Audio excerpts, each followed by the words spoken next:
Well, now, have you ever really stopped to consider how money actually works? Hmm. Not just the bills in your pocket, I mean, but where they truly come from Mm-hmm. and who sets the rules? Yeah, it's a question that can really send your mind spinning, can it? It sure can. Today, we're taking a deep dive into, a pretty powerful document. It's titled The New Money Revolution. Right? And this material, it lays out a real striking critique of our current financial system, says it's been, flawed right from the start. Fundamentally flawed is the claim. Exactly. And then it goes on to propose this comprehensive blueprint, calls it a complete turnaround, aiming for a golden age for we the people. Indeed. And our mission here, folks, like always, it isn't to tell you what to believe.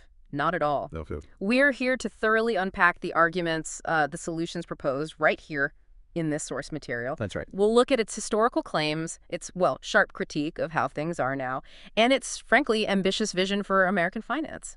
Help you connect the dots, maybe see what it might mean for our communities. Folks right here in Livingston, or maybe down by Standing Stone State Parkway. Precisely. So get ready. Get ready to question some deeply held assumptions about your dollars, about debt, and where your hard-earned money might really be headed. We're going to really examine what makes this new money revolution tick. Peel back the layers, yeah. See what's really inside. Okay, let's unpack this thing. Let's do it. All right, so the document we're looking at, it takes a mighty strong stance right off the bat.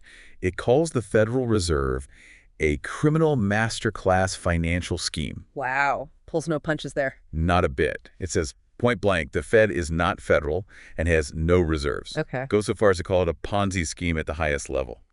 Now, those are some profound accusations laid out right there in the material. Absolutely. And what's really highlighted in the source is how it describes the Fed's creation back in 1913. The document claims it was, intentionally designed, made to create an infinite cycle of debt and interest. Uh-huh. Specifically, it says, to trap Americans in what it calls servitude. Servitude, strong word. It is. It suggests the whole act of money creation, the way the Fed does it, is just an illusion, like a money creation magic show. A magic show. Yeah, where money is just a promise to pay in fake debt-backed assets.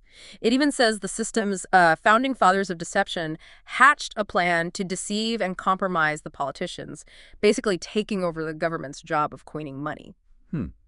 Now, here's where the source's claims really hit home for your everyday wallet, whether you're living up here in Livingston or, say, down past Cookeville. Okay. The document argues that the Federal Reserve dollar, our dollar, has lost a whopping 97% of its value since 1913. 97%. 97. The source labels this the biggest inverse correlation in human history and calls it the worst financial crime ever conceived. That's quite something about our money losing its worth. It really is. And that specific claim, it raises a big question for all of us, doesn't it? Sure does. If, like the source says, the dollar's buying power has shrunk down to just 3 cents compared to 1913, well, what does that actually mean for our savings? For the cost of living day to day? Yeah, what does it mean?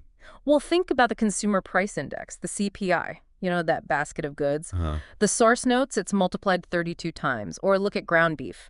Went from 12 cents back in 1930 to, $5.80 today? Wow. And the document argues, now this is important, it argues this isn't the farmer's fault or the store's. It says it's a direct result of the Federal Reserve's debt money system. So the system itself causes prices to go up like that. That's the claim. It calls it grand theft by the Fed. Basically, the takeaway here, according to the source, is that the system is designed inherently to devalue your savings over time, like a hidden tax on everyone. A hidden tax. Okay. Now, interest. We all kind of know what interest is, right? Yeah. It's what you pay for borrowing money. The standard definition, yeah. But this document, it gives it a completely different meaning. Calls it a criminal scheme to steal wealth and subjugate an unsuspecting population. Whoa. Okay? Yeah. And it claims the Fed siphons 20% of GDP each year just for shuffling money. 20%. That's a huge chunk of our whole country's economy, according to this source. It is. And if we connect that to the bigger picture, the source lays out some pretty startling figures. Like what? It says the total interest paid in the USA is $5.5 trillion a year. Trillion with a T. With a T. And it calculates that as 18.5% of our GDP, our gross domestic product. Okay. Now, to put that in perspective, the document stresses this number is more than all federal tax revenue combined. That's 17.8% of GDP, it says. More than all taxes. And, I get this, even more than our total healthcare costs, which are about 17.7% of GDP. Goodness gracious. So the source concludes we're living in an upside-down world where, based on its math, we pay more in interest than we do in taxes. It calls that the greatest criminal scheme in the history of the world. An upside-down world. Mm. All right. Now, the document also argues that this whole system wasn't an accident. It says it was designed to extract wealth from the working class and pile it up in the hands of what it calls an unproductive banking class. Okay, so a deliberate transfer of wealth. That's the claim. Yeah. And the scale is massive. The source projects the top 1% wealth reaching $49 trillion by 2024. That's over 40% of all the wealth in the country. Calls it a wealth transfer on a gigantic scale. And this concentration of wealth, the source argues, it naturally leads to what it calls a debt spiral impossible to escape from. A debt spiral. Sounds bad. It does. It points to the total U.S. debt projected at $102 trillion. $102 trillion. Yeah. And then look at us individually. The document mentions $1.3 trillion in credit card debt. That averages out to $8,250 per household. Ouch. Plus $20 trillion in mortgage debt, $1.6 trillion in car loans. The source's main point here is that money itself is issued as debt. Issued as debt. Yeah, and because of how it's structured with interest, it's mathematically unpayable. It suggests the whole thing was designed to eventually reset when it ground the economy to a halt. So like a planned collapse. That's what the source implies. A collapse leading to a big reshuffling of power and assets. Man. And just when you think it can't get any wilder, the source starts talking about derivatives. Derivatives. Yeah, complex stuff. It claims global currency derivatives have ballooned up to $729 trillion. $729 trillion. That's an almost unimaginable number. It really is.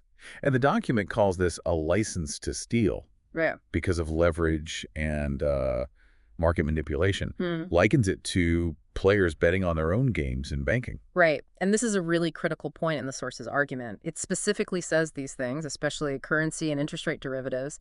They shot up from basically zero to $729 trillion in just 30 years. Wow. Because trades can be leveraged, sometimes 10, even 100 times. Leverage, just simply put, means you control a whole lot of assets with just a little bit of your own money. So it magnifies everything. Exactly. Both gains and losses. The source claims this amplification, plus what it calls manipulation and very little oversight, creates this rigged market that the banking oligarchy uses to its advantage. A rigged market. Okay, so let's shift gears a bit. Let's go back in time, way back, before our modern banks. Okay. History lesson. England, for like 600 years, used something called the tally system. Heard of that? Vaguely. Wooden sticks, right? That's it. Counting and recording deals on split wooden sticks. The source calls this the first encrypted ledger and refers to the sticks as interest-free tokenized assets. Pretty different from a checking account, huh? Totally different. And the document suggests this old system, where each notch meant something, it actually offers a blueprint. A blueprint. For what? For honest money reinvented, as it puts it, for today. It says modern tech could bring back a debt-free, interest-free money ledger. Really? Yeah. And in the source's view, that would free humanity from the fractional reserve banking scheme, which it claims was dreamed up in medieval times. Fractional reserve. That's where banks only keep a little bit of the money on hand. That's the one. They lend out the rest, basically creating new money. The source sees the tally system as a way to eliminate theft and corruption by the oligarchy. Interesting. Okay, now this next bit of history, well, for us proud Americans, this hits mighty close to home. The Currency Act of 1764, it banned paper money in the colonies, demanded taxes only in gold and silver. Right, I remember that from history class. Big deal for the colonists. Huge deal. And listen to this quote they attribute to Benjamin Franklin in 1793. He apparently said the colonists not being able to issue their own money because of England and, quote, international bankers was the prime reason for the Revolutionary War. Wow. Not just taxes, but control of the money itself. That's what Franklin supposedly said, according to this source. Paints a different picture of why we fought for independence, doesn't it? It certainly does. And the source uses that historical point to argue there's been this long, long fight over who controls the money. Financial control financial freedom. Makes sense. It also gives examples of failed fiat currencies. Money not backed by gold or silver, just by government say so. Like where? Germany, Venezuela, places with hyperinflation. To show how, as it says, to destroy a society is to debauch its currency. Debauch its currency. Yeah, basically ruin it. It connects that catastrophic inflation in those countries back to the Federal Reserve dollar losing 97% of its value since 1913. Calls that loss an epic fail on a monumental scale. An epic fail. Yeah. Okay. The document also talks about something called the silver swindle. The silver swindle, what's that? It claims that reducing the silver in coins, something that happened from Roman times right up through U.S. history, wasn't accidental. It alleges it was a deliberate move by big banks. To do what? To push down silver prices and keep the illusion of value going for their own fake fiat debt money system. Manipulating precious metals, that fits the theme. It does. And this historical critique leads right into the source's view on the Great Depression. Oh boy, what does it say about that? It puts the blame squarely on the Federal Reserve, calls its actions, or inactions, incompetence and malice, and labels the whole Depression era the greatest consolidation of wealth in human history. Consolidation of wealth during the Depression, huh? Well, it points out 9,000 U.S. banks failed then. Right. And the Federal Reserve, according to this source, totally flunked at its first test. It was supposed to backstop the banks, the fractional reserve system, but it didn't or couldn't. And that failure, the source argues, led directly to all the bankruptcies and millions losing their jobs. So a failure of the system it criticizes. Exactly. Okay, so after tearing down the current system pretty thoroughly, what's the big solution this document offers for us folks here in Overton County, across the whole nation? Yeah, what's the fix? It's called the USA Dividend Dollar. Dividend dollar. Okay. Now, this ain't your grandma's dollar, folks. It's proposed as a 100% reserve, asset-backed dollar, issued straight from the U.S. Treasury. Asset-backed, 100% reserve. So totally different from now. Totally. And here's the real kicker. It's designed to increase in value by 8% a year. Increase, not decrease. Increase. The source calls this a revolution in wealth preservation. Wow. That flips the script entirely. So the core idea is shifting. From debt to wealth, that's what it says. Moving from debt serfdom, its words, to wealth freedom. Okay. The dividend dollar is meant to be the exact opposite of the current system, giving power back to we the people, creating an asset-backed currency where the people can once again become the owners of their life, liberty, and property. Ownership. That's a key theme. So how do they back this new dollar? What assets? Good question. The document proposes creating a USA sovereign wealth reserve. Sovereign wealth reserve, like some countries have for oil money. Sort of, but this is described as a separate, unalienable fund owned by the people. Owned by the people. Okay. Imagine that. Our nation's actual stuff, precious metals, mineral reserves, real estate, even new energy sources, all that directly backing our money. Tangible assets. Tangible assets, with the rule that no single asset type can be more than 10% of the whole reserve. So diversification is built in, and this reserve is presented as the antidote to the Fed. The exact opposite of the private secret Federal Reserve is how the document puts it. Designed to guarantee asset-backed growth for the new dollar. Right.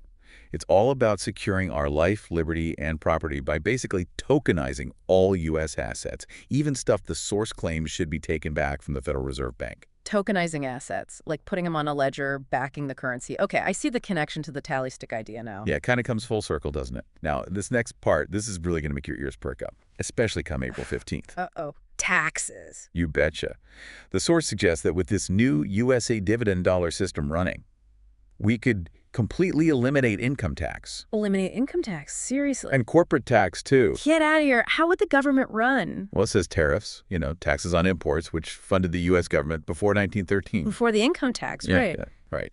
Tariffs, plus revenue generated by the dividend dollar system itself, could bring in more than enough money. Huh. Revenue from the dollar system. How does that work? Does it explain? It leads into this idea called devolution. Devolution, okay. The document proposes that state credit unions could step in and replace the Fed's debt money system for lending. State credit unions making loans instead of big banks tied to the Fed. That's the idea. And offering loans at super low rates, like 0 to 3% APR. 0 to 3%. That's incredibly low. Mighty low. And the revenue, the interest collected from those loans, would go back to the states. Okay, so states get the revenue For what? To eliminate property taxes at the state level and fund infrastructure projects, roads, bridges, schools. Eliminate property taxes. Wow. Think about the impact right here in Overton County. That's a huge bill for homeowners every year. Huge. That would be a massive change for folks, bottom line. No kidding. Okay, what else? Any other big ideas? Yeah. One more big piece. For anyone who's ever wondered where their tax money really goes. Which is pretty much everyone, right? I reckon so. The document proposes a system called G-Money. G-Money, like government money. Exactly. It's envisioned as a real-time public ledger, like Yeah. a website everyone can see. Okay. And what does it track? It's designed to track where 40% of every single dollar of government spending goes, from political donations to government contracts, everything. 40% tracked in real time, publicly. That's the proposal. It calls it a system for overseeing the overseers.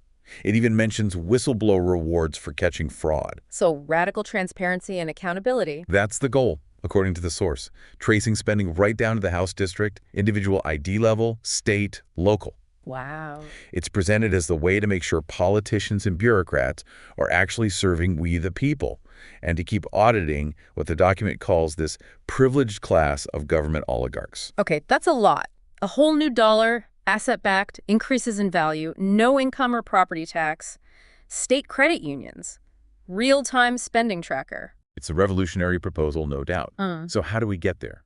From here, our current system, to that. Yeah, the transition seems like the hardest part. The document calls it the big bank squeeze. The big bank squeeze. Sounds dramatic. It's laid out as a plan to stop creating debt by basically taking apart the Federal Reserve's operations piece by piece. Deconstructing the Fed? How? By systematically replacing the current unfunded debt dollars. The ones losing value. Right, replacing them with these new asset-backed USA Treasury dollars.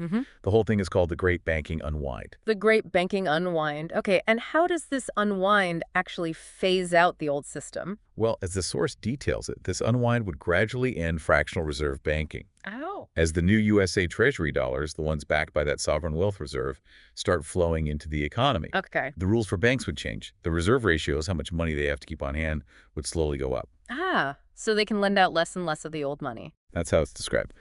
It would effectively starve the old debt money system, while the new asset-backed currency becomes the main way we do business. Starve the old, feed the new, a gradual replacement. Seems to be the idea. So what we've really explored today is, well, it's a vision for a truly profound shift, isn't it? It really is. From a system the source claims brought us debt servitude Right. to one that promises wealth freedom and even a golden age.